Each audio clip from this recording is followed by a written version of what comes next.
ดี FC ทุกคนเนาะทาง Facebook แล้วก็ YouTube มื้อนี้เรามีสินค้ามาเสนอเนาะ2ระบบฟักตอร์แล้วก็ท็อกเอเนาะตัวนี้ท็อกเอถือว่าออกใหม่นำใส่2025 2026เนาะตัวนี้ถือว่าแฟกเตอร์เนาะตัวนี้ก็ออกใหม่คือกันเนาะปี2025 26ตัวนี้ก็เป็นแฟกเตอร์ออกใหม่เนาะเขาจะประกอบเครื่องให้ลูกค้าเนาะทางอุดมไส้บ่ทางไหนทางกว่าเนาะมีหลายบอนที่ว่าเขาจะติดข้างลูกค้าไว้เขาจะมาสำระเนาะนี่เขาจะมาสำระแล้วก็ประกอบแล้วก็เวียเทสกลุ่มให้เนาะแต่ว่าสปริงนี่อาจจะมีเครื่องเริ่มเนาะเพราะว่าช่วงนี้เวียดกินกุดกินเจียงเนาะกินเต็ดก็เวียดเขาเจ้าเศร้าขายคือเนาะเม็ดแล้วก็เม็ดเลยเนาะเครื่องนี้เนาะประมาณท้ายเดือน2จังสิมีอีกเครื่องนี้เนาะเราจะมาวันที่รีวิวนี่เนาะเราจะมารีวิวสปริงตัวนี้เนาะให้พี่น้องเบิ่งว่าเป็นจังไดมันคือแพงแท้เนาะหลายคนว่าซื้อน้ำเฮาไล่แต่เครื่องแพงเนาะมีแต่เครื่องแพงเนาะส่วนหลายเข้าใจจังซี่เนาะอันนี้เขาเอิ้นว่าสปริงคาร์บอนเนาะตัวนี้สปริงคาร์บอนเข้าใจจังซี่สำหรับสปริงคาร์บอนนี่มันจะแพงสุดตัวนี้เนาะแพงสุดมันละแพงกว่าหมู่ที่ว่าตัวเป็นสปริงคาร์บอนของคาร์บอนเนาะสปริงตัวนี้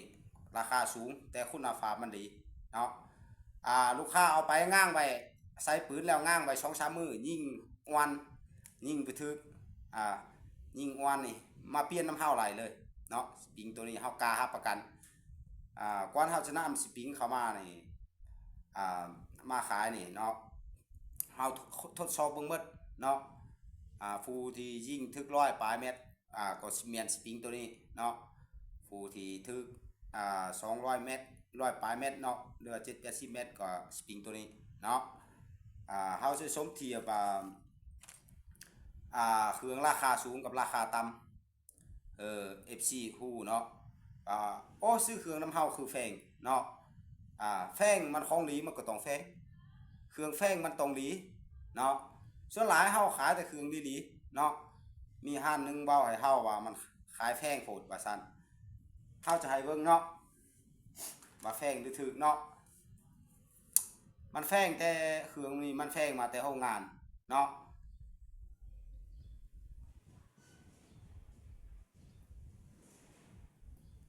dung dẫn cây súng và đường đạn tập 10 phát như nhau cả 10 rất là ổn định. Trong video ngày hôm nay thì các bác mua một thì em sẽ tặng một các bác nhé, và em sẽ công khai giá bán cho các bác luôn. Đấy, khi các bác mua một cái lò xo nhập tàu của bên em này sử dụng cho dòng quy ba lỗ, giá của nó là 200.000, bên em đã bao cước vận chuyển các bác nhé, bao cước vận chuyển tận nơi. Nhưng khi các bác đặt hàng thì em sẽ tặng kèm theo các bác một cái lò xo zin của dòng quy ba lỗ xịn Tactical. Cái này là em tháo ra của cái quy đó ngày xưa là em พี่น้องเนาะเฉพาะเส้นเดียวนี่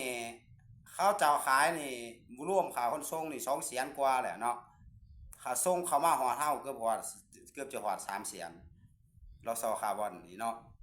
แพงหรือถูกเนาะอย่างตัวนี้อีกเนาะอย่างตัวนี้อีกนี่เนาะตัวนี้100,000ปลายตัวนี้100,000ปลายบวกเข้ากันบวกเข้ากันเป็นชุดแบบนี้มันแพงแพงแต่มันหลีปืนเฮาบ่ค่อยมีปัญหา ยิงโอเคเนาะ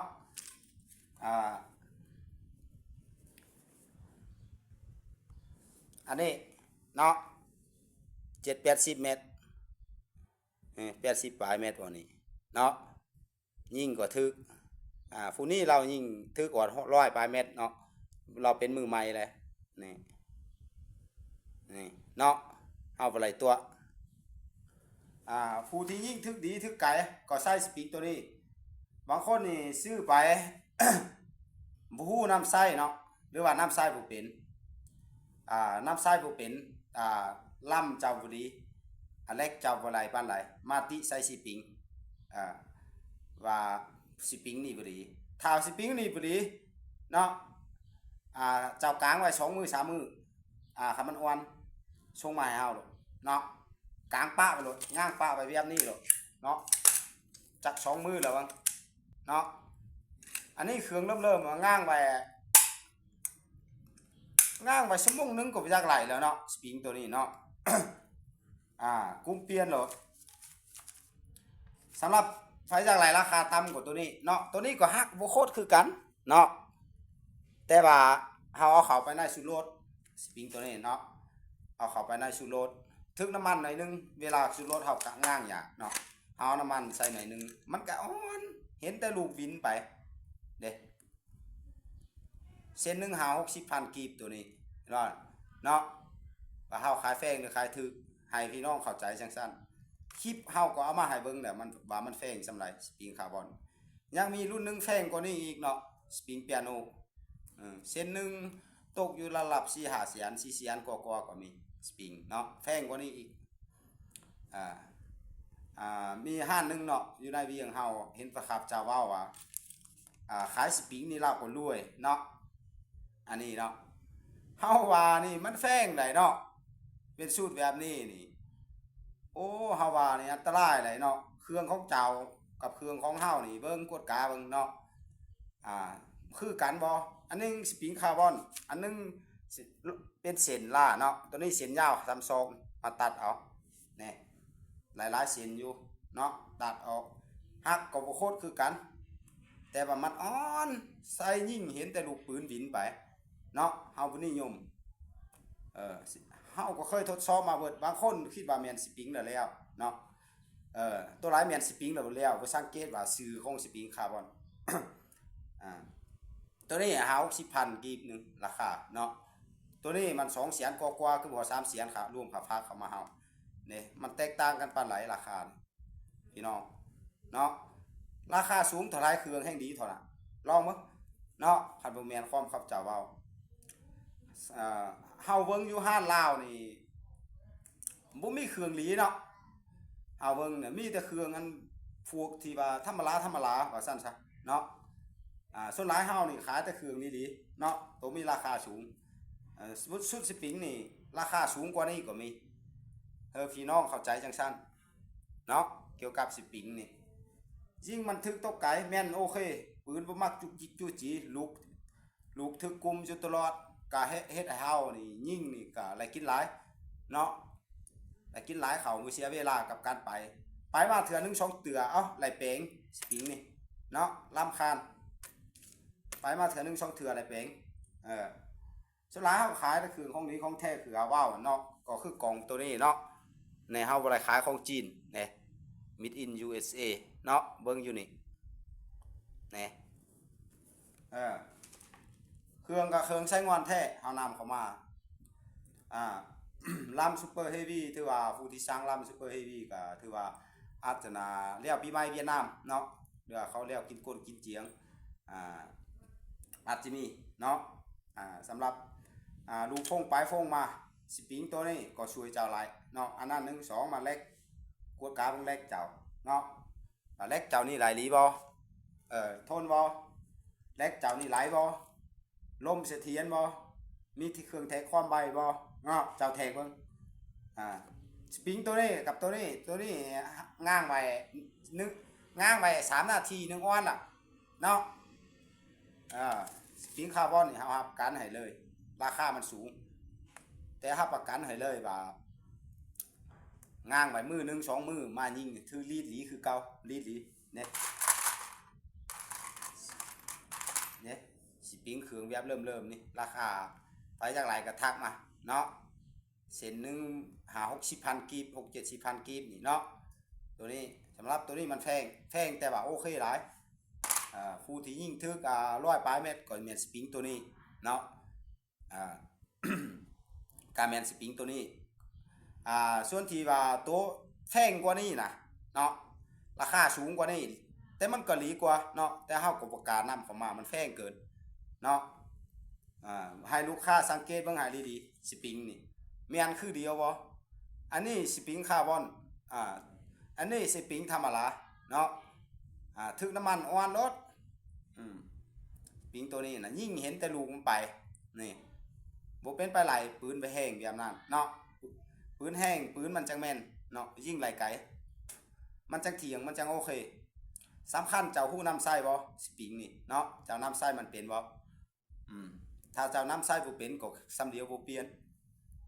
นำไส้สปริงบ่เป็นเนาะสำหรับเฮายิงปานมานี่ปืนเฮายิง7-80 เมตรหรือว่า50เมตรหรือว่า160เมตร170เมตรก็อาจจะปองเวียเนาะสำปองเวียนี่ถือว่าถึกเฮาจะเลือกยิงแต่ลูกน้ำหนักที่สูงๆปืนเฮาเนาะสำหรับปืนฟักต่อเฮาเลือกยิงลูกน้ำหนักสูงๆ28เกณฑ์30เกณฑ์33 32เกณฑ์33เกณฑ์เฮายิงเนาะมันจังสิยิงไกลถ้าว่าลิ้นลูกน้ำหนักต่ำนี่จังยิงไกลมันปิวเนาะล่มเจ้าแห้งอยู่แล้วเจ้าลิ้นลูกน้ำหนักต่ำ18 19เกณฑ์มันจะปิวปืนเฮ็ดให้ปืนเจ้าบ่จักถึกดีเนาะ52บ่ถึกไปยิง54สำหรับอันนี้ถือว่าสำหรับสปริงเนาะสำหรับสุดโลดนี่เนาะถือว่าการอัปเกรดนี่เนาะอัปเกรดนี่สปริงนี่เนาะสปริงตัวนี้มันแข็งอยู่พี่น้องนี่แข็งเกินเล่าลมเกินกินลมเกินเนาะแข็งแต่ว่าไปยืดโทษหลายลีมันให้โฟดว่าซั่นซะมันให้เอาจังได๋เปลี่ยนออกเนาะสำหรับแรกนี่ปืนนี่สำคัญสปริงแหวนเนาะแหวนมูวีอาร์แล้วก็ซูเปอร์ลีน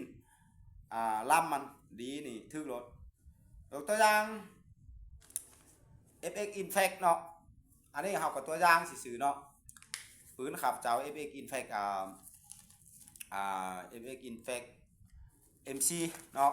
ถือว่ายิงนี่200เมตรนี่100ปลายเมตร200เมตรนี่ก็ยักทึกซ้ำเดียวฟักต่อเนาะฟักต่อก็ถือว่าใส่ลำซูเปอร์เฮฟวี่คือกันแต่ว่าคุณภาพมันก็เหนือเนาะราคามันก็บาทเป็นเงินเฮาก็ตกอยู่ประมาณ70บวกๆขึ้นไปเนาะราคาเริ่มต้นถือว่า70ล้านเนาะ70บวกๆถือว่า M3 MC หั่นเนาะก็ถือว่าราคาสูงสมควรแต่ว่ายิ่งนี่ชูสีกับฟักต่อเลยเนาะเพราะว่าฟักต่อก็ติดลำซูเปอร์เฮฟวี่คือกันลำของประเทศสวีเดนเนาะลำแบบเดียวกันกับ FX Infect สำหรับแหวนมูวีอาร์นี่เนาะเปลี่ยนแหวนมูวีอาร์เจ้าต้องไหลเอาแหวนอีหยังก็แต่เนาะมันแห้งเจ้าต้องเอาเจลลี่นี่ใส่มั่งออกจากเช็ดออกตัวเก่าเอาน้ำมันเจลลี่ใส่คันว่าบ่ใส่ตัวนี้สิเฮ็ดให้ยางมักฟองเนาะลดลมเอาจากชายิ่งลมขึ้นชาเนาะคันไปใส่น้ำมันตัวนี้เนาะมันบ่ลื่นเนาะใส่น้ำมันตัวนี้มันจะลื่นแล้วก็ซูเปอร์ลีนเนาะซูเปอร์ลีนนี่เจ้าคัดบ่อยู่เนาะยกตัวอย่างว่าเฮาจะเอาเล็กสมมุติเล็กให้เบิ่งเนาะเฮาจะสมมุติให้เบิ่งหน่อยนึงเนาะ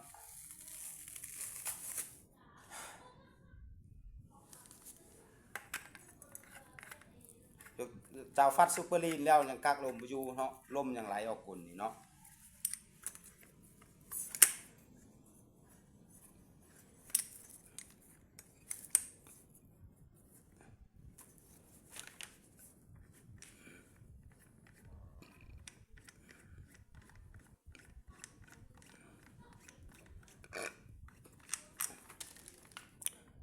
เมื่อลมมันยังไหลออกก้นแบบนี้เนาะเฮาเป็นซูเปอร์ลีนอีหยังแล้วบ่อยู่ลมมันยังไหลออกนี่เนาะแล้วเฮาก็เอากระแจ12ตัวนี้เนาะมาเลยตัวน็อตตัวนี้ออกเนาะตัวอย่างว่าเดี๋ยวนี้มันจำเนาะเดี๋ยวนี้มันจำเนาะเจ้าเปลี่ยนสปริงแล้วเนาะอันเจ้าอัปเกรดแล้วเนาะลมมันยังเอาอยู่นี่เนาะเจ้าก็ปล่อยเบิ่งลมมาเบิ่ง40นี่เนาะเบิ่งเก40นี่เนาะปล่อยเอาให้หมดก่อนเนาะแล้วก็หันฝาเทสตัวนี้ออกปล่อยลมตัวนี้ออกก่อนเนาะแล้วเบิ่งแรกมันจะยังอยู่เนาะลมแล้วก็ลมออกปวดอยู่นี่เนาะออกปวดอยู่นี่คือเฮาเฮ็ดให้เบิ่งพันมาเอาแจ12เนาะขอโทษเนาะ